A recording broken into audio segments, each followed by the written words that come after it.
हरे कृष्णा, जय माता दी। आप सभी का स्वागत है हमारे चैनल पर। आज आप इस वीडियो में शुक्रवार के दिन रखे जाने वाले संतोषी माता जी के व्रत की विधि तथा कथा सुनेंगे। चलिए शुरू करते हैं शुक्रवार के व्रत की विधि।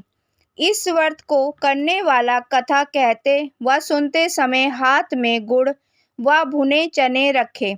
सुनने वाला संतोषी माता की जय, संतोषी माता की जय। इस प्रकार जयकारे लगाते हुए यह व्रत करें। कथा समाप्त होने पर हाथ से गुड़ चना गौ माता को खिलाएं। कलश में रखा हुआ जल, गुड़, चना सबको प्रसाद के रूप में बांट दें। कथा से पहले कलश को जल से भरे, उसके ऊपर गुड़ चने से भरा कटोरा रखें। कथा समाप्त होने पर आरती होने के बाद कलश के जल को घर में सब जगहों पर छिड़कें और बचा हुआ पानी तुलसी की क्यारी में डाल दें। 1.25 रुपये का गुड़ चना लेकर संतोषी माता का व्रत करें। गुड़ घर में हो तो भी ले लें। श्रद्धा और प्रेम से प्रसन्न मन व्रत करना चाहिए। व्रत के उद्यापन में 2.5 सेर खाजा, मोमनदार पूड़ी, खीर, चने का साग नैवेद्य रखें। घी का दीपक जलाकर संतोषी माता की जय जयकार करें और नारियल फोड़ें। इस दिन घर में कोई खटाई ना खाए और ना आप खाएं, ना किसी दूसरे को दें। इस दिन 8 लड़कों को भोजन कराएं। देवर, जेठ, घर कुटुंब के लड़के मिलते हो तो दूसरों को बुलाना नहीं, अन्यथा दूसरों को बुला लें। उन्हें खटाई की कोई वस्तु ना दें और तथा भोजन कराकर यथाशक्ति दक्षिणा दें। चलिए अब शुरू करते हैं शुक्रवार संतोषी माता की कथा। एक बुढ़िया थी, उसके 7 बेटे थे। 6 कमाने वाले थे और 1 निकम्मा। बुढ़िया माँ 6 की रसोई बनाती, भोजन कराती और पीछे से जो बचता सो 7वें को दे देती। परंतु वह भोला था, मन में कुछ विचार ना करता था। एक दिन अपनी बहू से बोला, देखो मेरी माता का मुझ पर कितना प्यार है। वह बोली, क्यों नहीं, सबका झूठा बचा हुआ तुमको खिलाती है। वह बोला, ऐसा कभी नहीं हो सकता, मैं जब तक अपनी आंखों से ना देखूं मान नहीं सकता। बहू ने कहा, देख लोगे तब तो मानोगे। कुछ दिन बाद बड़ा त्यौहार आया। घर में 7 प्रकार के भोजन, चूरमा के लड्डू बने। वह जांचने को सिर दर्द का बहाना कर पतला कपड़ा सिर पर ओढ़कर रसोई में सो गया और कपड़े में से सब देखता रहा। 6 भाइयों ने भोजन किया। उसने देखा माँ ने उनके लिए सुंदर सुंदर आसन बिछाए, 7 प्रकार की रसोई परोसी। वह आग्रह करके उन्हें जिमाती है। वह देखता रहा। जब भाई भोजन करके उठे तब झूठी थालियों में से लड्डुओं के टुकड़ों को उठाया और एक लड्डू बनाया। झूठन साफ कर बुढ़िया माँ ने उसे पुकारा, उठ बेटा, 6 भाइयों ने भोजन कर लिया, अब तू भी कर ले, तू ही बाकी है बस, उठ ना, कब खाएगा। वह कहने लगी, माँ मुझे भोजन नहीं करना, मैं परदेश जा रहा हूँ। माता ने कहा, कल जाता हो तो आज ही चला जा। वह बोला, हाँ हाँ आज ही जा रहा हूँ। यह कहकर वह घर से निकल गया। चलते समय बहू की याद आई। वह गौशाला में कंडे थाप रही थी। जाकर बोला, हम जावे परदेश को, आवे कुछ काल, तुम रहियो संतोष से, धर्म अपनो पाल। वह बोली, जाओ पिया आनंद से, हमरो सोच हटाए, राम भरोसे हम रहे, ईश्वर तुम्हें सहाय। देवो निशानी आपनी, देख धरू मैं धीर, सुधी हमारी ना बिसरइयो, रखियो मन गंभीर। वह बोला, मेरे पास तो कुछ है नहीं, यह अंगूठी है सो ले लो और अपनी कुछ निशानी मुझे दे दो। वह बोली, मेरे पास क्या है, यह गोबर भरा हाथ है। यह कहकर उसकी पीठ में गोबर के हाथ की थाप मार दी। वह चल दिया। चलते चलते दूर देश पहुंचा। वहां एक साहूकार की दुकान थी। वहीं जाकर कहने लगा, भाई मुझे नौकरी पर रख लो।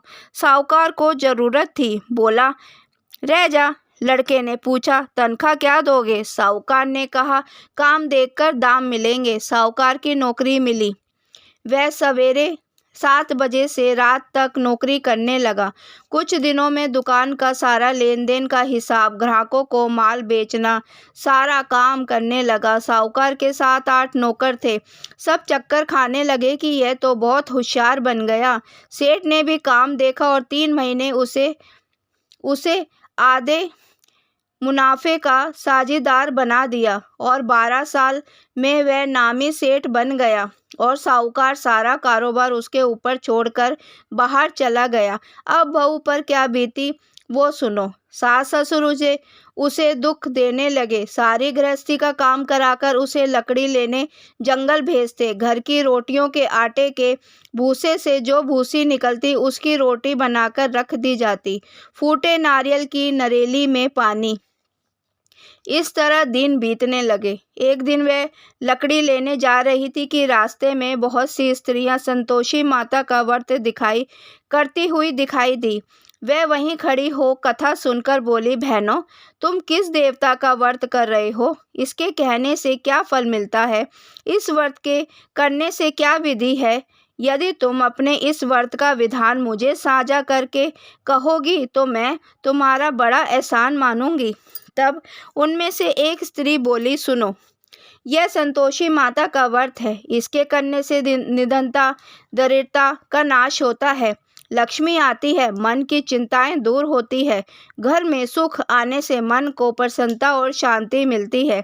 यह सुनकर बहू चल दी। रास्ते में लकड़ी के बोझ को बेच दिया और उन पैसों से गुड़ चना ले माता के व्रत की तैयारी कर आगे चली और सामने मंदिर देख पूछने लगी, यह मंदिर किसका है?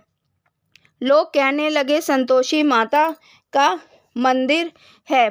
यह सुन माता के मंदिर में जा माता के चरणों में लौटने लगी। दीन हो विनती कहने लगी, माँ, मैं निमट मूर्ख हूँ, व्रत के नियम कुछ नहीं जानती हूँ, मैं बहुत दुखी हूँ। हे माता जगत जननी, मेरा दुख दूर कर, मैं तेरी शरण में हूँ। माता को दया आई। एक शुक्रवार बीता कि दूसरे शुक्रवार को ही उसके पति का पत्र आया और तीसरे को उसका भेजा हुआ पैसा भी आ गया। यह देख जेठानी मुंह सिकोड़ने लगी। इतने दिनों में इतना पैसा आया, इसमें क्या बड़ाई है? लड़के ताना देने लगे। काकी के पास अब पत्र आने लगे, रुपया आने लगा। अब तो काकी की खातिर बढ़ेगी। अब तो काकी बुलाने से भी नहीं बोलेगी।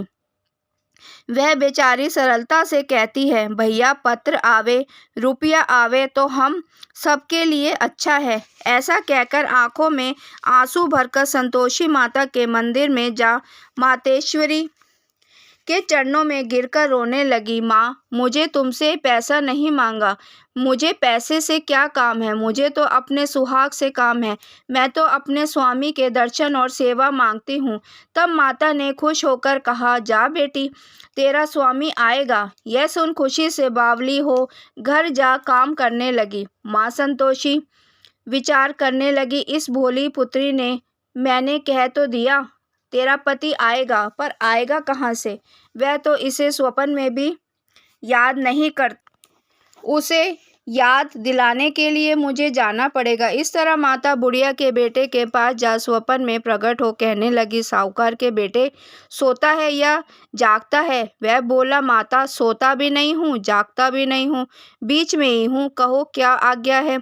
माँ कहने लगी, तेरा घर बार कुछ है या नहीं? वह बोला, मेरा सब कुछ है माँ, माँ बाप है, भाई बहन है, बहू है, क्या कमी है? माँ बोली, भोले पुत्र, तेरी स्त्री घोर संकट उठा रही है, तेरे माँ बाप उसे दुख दे रहे हैं, वह तेरे लिए तरस रही है, तू उसकी सुधि ले। वह बोला, माँ, यह तो मुझे मालूम है, परंतु जाऊं कैसे? परदेश की बात है, लेन देन का कोई हिसाब नहीं, जाने का कोई रास्ता नजर नहीं आता, कैसे चला जाऊं? माँ कहने लगे, मेरी बात मान, सवेरे नहा धोकर संतोषी माता का नाम ले, घी का दीपक जला, दंडवत कर दुकान पर जा बैठना, तब देखते ही देखते तेरा लेन देन सब चुक जाएगा, माल बिक जाएगा। साजा होते होते धन का ढेर लग गया। तब सवेरे सुबह उठकर जल्दी नहा धोकर संतोषी माता को दंडवत कर घी का दीपक जला दुकान पर जा बैठा। थोड़ी देर में क्या देखता है कि देने वाले रुपया लाए, लेने वाले हिसाब लेने लगे। कोठे में भरे सामानों के खरीदार नगद दाम में सौदा करने लगे। शाम तक धन का ढेर लग गया। माता का ये चमत्कार देख खुश हो मन में माता का नाम लेकर घर ले जाने के वास्ते गहना कपड़ा खरीदने लगा।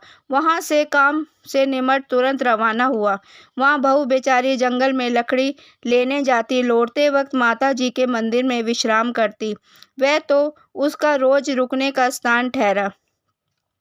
दूर से धूल उड़ती देख माता से पूछती है, हे माँ, ये धूल कैसी उड़ रही है? माँ कहती है, हे पुत्री, तेरा पति आ रहा है। अब तू ऐसा कर, लकड़ियों के 3 बोझ बना ले, एक नदी के किनारे रख दे, दूसरा मेरे मंदिर पर और तीसरा अपने सिर पर रख। तेरे पति को लकड़ी का गट्ठा देखकर मोह पैदा होगा, वह वहाँ रुकेगा, खाना खा पीकर माँ से मिलने जाएगा।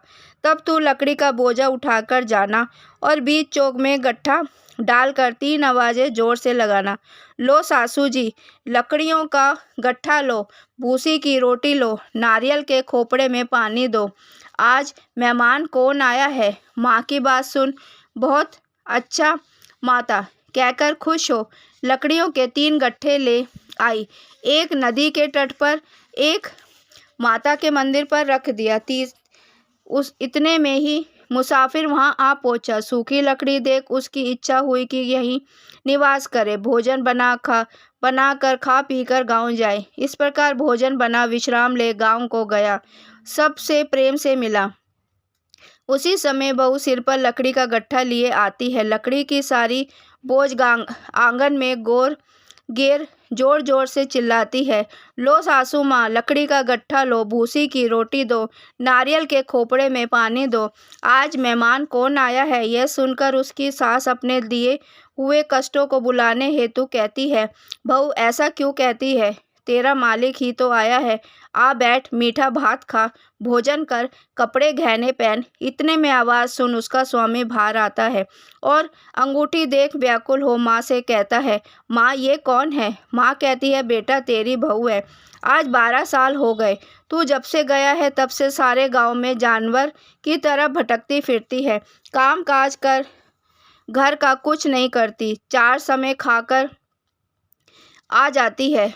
अब तुझे देखकर भूसी की रोटी और नारियल के खोपड़े में पानी मांगती है। वह लज्जित हो उठा। ठीक है माँ, मैंने इसे भी देखा है और तुम्हें भी देखा है। अब मुझे दूसरे घर की ताली दो, उसमें रहूँगा। माँ बोली, ठीक है बेटा, जैसी तेरी मर्जी, कहकर ताली का गुच्छा पटक दिया। उसने ताली ले दूसरे कमरे में जो तीसरी मंजिल के ऊपर था खोल कर सामान जमाया। एक दिन में ही वहाँ राजा के महल जैसा ठाट बाट बन गया।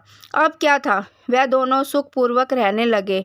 अगला शुक्रवार आया। बहू ने अपने पति से कहा कि मुझको माता का उद्यापन करना है। पति बोला, बहुत अच्छा, खुशी से करो। वह तुरंत ही उद्यापन की तैयारी करने लगा। जेठ के लड़कों को भोजन के लिए कहने लगा। उन्होंने मंजूर किया, परंतु जेठानी अपने बच्चों को सिखाती है, देखो रे, भोजन के समय सब लोग खटाई मांगना, जिससे उसका उद्यापन पूरा ना हो। लड़के जीमने आए, खीर पेट भर के खाई, परंतु बाद याद आते ही कहने लगे, हमें कुछ खटाई दो, खीर खाना हमें अच्छा नहीं लगता, देखकर अरुचि होती है। बहू कहने लगी, खटाई किसी को नहीं मिलेगी, वह तो संतोषी माता का प्रसाद है। लड़के उठ खड़े हुए, बोले, पैसा दो।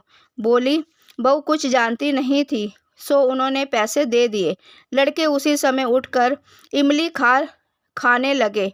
यह देखकर बहू पर माता जी ने क्रोध किया। राजा